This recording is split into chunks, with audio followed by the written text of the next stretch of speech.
ብሌን ስራውን ለቃ ስወጣ ዳጊ እናቷን ሄዶ ከታገተችበት አስወጣላት።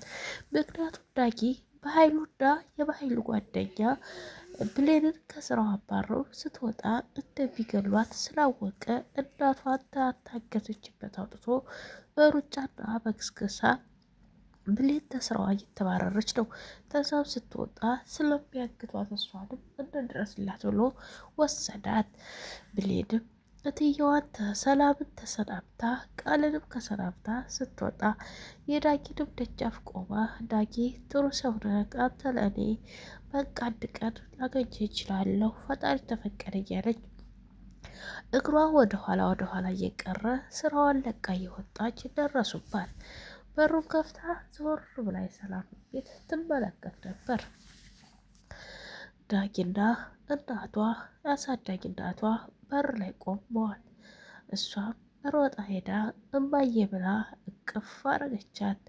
እሷም ልጄ ልጄ አለቻት። እናቴ አሰቃዩሽ ጎዱሽ አለቻት። እሷም አይ አልጎዱኝም አለሁልሽ ብሌንዬ ደህና ነሽ አለቻት። የሚያግታት ልጅ ደግሞ ደርሶ ነበር። እንዲህ ሲያይ ከእናቷ ጋርና ከዳጊ ጋር ሲያያቸው በጣም ተናደደ። የሚያግታት ልጅም ደውሎ ለበኃይሉ ዳጊ የብሌንን እናት አስፈትቶ ብሌን ጋር አገናኝቷታል። ዳጊ አደገኛ ሰው ነው፣ እሱን ነው መቅጣት ያለብን እያለ ለበኃይሉ ያወራል። ብሌን ዳጊ እንዴት ተገኘ ትላታለች እናቷን። እናቲቱ ዳጊም ተፋጠው መታየት ብቻ ሆነ።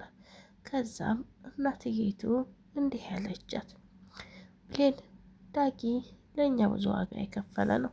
ከታገትኩበት ፈቶ ያመጣኝ እሱ ነው። አንቺን ከስራ እያባረሩሽ እንደሆነና ስትወጭ ደግሞ ሊያግቱሽ እንደሆነ ሲነግረኝ ፈቶኝ ይዞኝ እየሮጠ የመጣው ዳጊ ነው። ዳጊንንም አመስግኘው አለቻት። ዳጊንንም እቅፍ አርጋ አመሰገነችው። ብሌን በጣም ጥሩ ልጅና አስተዋይ ናት። በቃ ደስ የምትል ልጅ ናት። ዳጊ ግን እናቱን ያገታት የብሌንን እናት ያገታት ብሌንን እንዳይገሏት ሲል እንጂ የብሌን እናት ፈልጎ አይደለም። የብሌን እናት ታታገተች ብሌን አቡ ኃይሉ እንደሚገላት እርግጠኛ ነው። አቡ ኃይሉ ብሌንን ለምን ሊገል ፈለገ ካላችሁ የሰላምን ንብረት ለመውረስ ልጅ ወራሷ እዛ ቤት እንዳትገባ ልጅነቷ እንዳይታወቅ ነው። ቃል በጣም ተርገድግዳለች። ከዛ እናቷን ካየች በኋላ ብሌንም ወደ ውስጥ ተመልሳ ሰላምን ይቅርታ ብላ ወደ ስራዋ ተመለሰች። ዳጊም ሰላምን ይቅርታ ብሎ እዛው የተከራየበት ቤት መቆየት ጀመረ። በጣም ያሳዘነች ግን ብሌን ናት። ስቃዋ አበዛ። እናቷን ወደ ቤት ከወሰደች በኋላ እሷም ወደ ስራዋ ተመለሰች።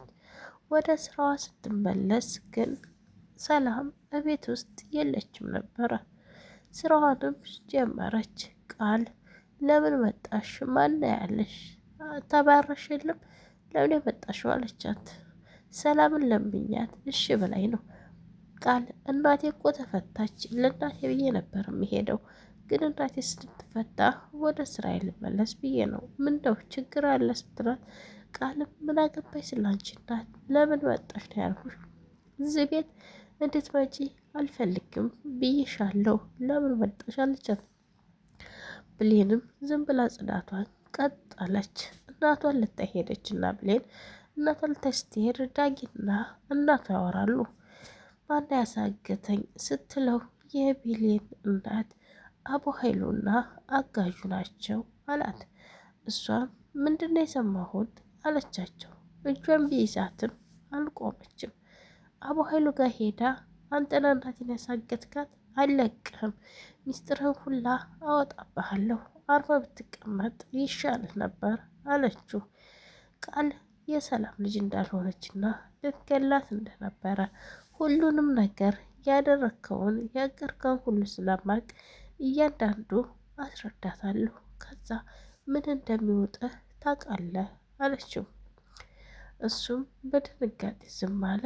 እሷም ወጣ ወደ ቤቷ መጣች። ወደ ቤቷ እንደመጣ ብሌንም አቡ ኃይሉን አስፈራርታ ወደ ቤቷ ተመለሰች። ወደ ቤቷ እንደተመለሰች እናቷን አብሽሬ ብላ አረጋግታ ወደ ስራ ቦታ ሄደች። ወደ ስራ ቦታ ቃልጋ ተፋጠጡ። አሁን ለእናት ተብዬዋ ልጅ እንዳልሆንሽ እነግራታለሁ ለሰላም አንቺ ውሸታም። አባ ኃይሉም ሊገላት እንደሆነና ያቀደላት ነገር ብዙ እንደሆነ ሁሉንም ነገር አፍረጥርጬ ለሰላም እነግራለሁ። ታያለሽ፣ የዛን ሰዓት የሚፈጠረውን ነገር ራስሽ ታውቂያለሽ እያለች ታስፈራራት ያዘች። ቃልም አትበጥብጭኝ፣ ምንም የማውቀው ታሪክ የለኝም፣ እንዲህ እያለች አታጨናንቂኝ ትላታለች። ታውቂያለሽ ልጅ እንዳልሆንሽ እያወሽ እዚህ ቤት የገባሽው ገንዘቧን ለመዝረፍ ነው። ገንዘቧን ዘርፋችሁ ልትወጡ፣ እሷን ደግሞ ወዴት ልታደርጓት ነው? ተገደላችኋ በኋላ ማንስ ሊቀብርላችሁ ነው? መቼስ አንድ ሰው ገላችሁ ቢቀበር ራሱ ሳይመረመር ይቀበር መሰላችሁ? ለምን እንደዚህ ታስባላችሁ? እያለች ትጮህባት ነበረ። ሰላም ላይ ደውላ ቶሎ ነው ይፈልግሻለሁ አለቻት ብሌን። ሰላምም ቶሎ ብላ መጣች። ቶሎ ብላ ስትመጣ ግን ሰላምም ቁጭ ብላለች፣ ቃልም ቁጭ ብላለች። ሰላም ስትጠይቃት ብሌንን ቃል ትመልሳለች። ቃል አንቺን አልጠይቁሽ፣ ቃል አንቺን ስለማልጠይቅሽ እሷው ትመልስ ትላታለች። ቃል በጣም ተንቀጠቀጠች፣ ደነገጠች። ብሌን ቃል ቃል እያለች እንዳለ ወንድምሽ መኪና ገጨው ተብላ ተደወለላት። ውሸታቸውን የፍጥረት አቡ ኃይሉ ግን አልተገጨም። እሷን ለመግደል ስተኛ ያንን አሳክቶ ነው ግቢ የገባው። ብሌን ክላሷ እንደገባች አቡ ኃይሉ እና ጓደኛው ገብተው አፈኗት። እንግዲህ ይግደሏትም አይግደሏትም ፈጣሪ ወቅ። ብሌን አደጋ ውስጥ ናት። እናቷ እንግዲህ እንዴት እንደምትሆነው ብቻ አላቅም። ላይክ፣ ሸር፣ ሰብስክራይብ አድርጉ።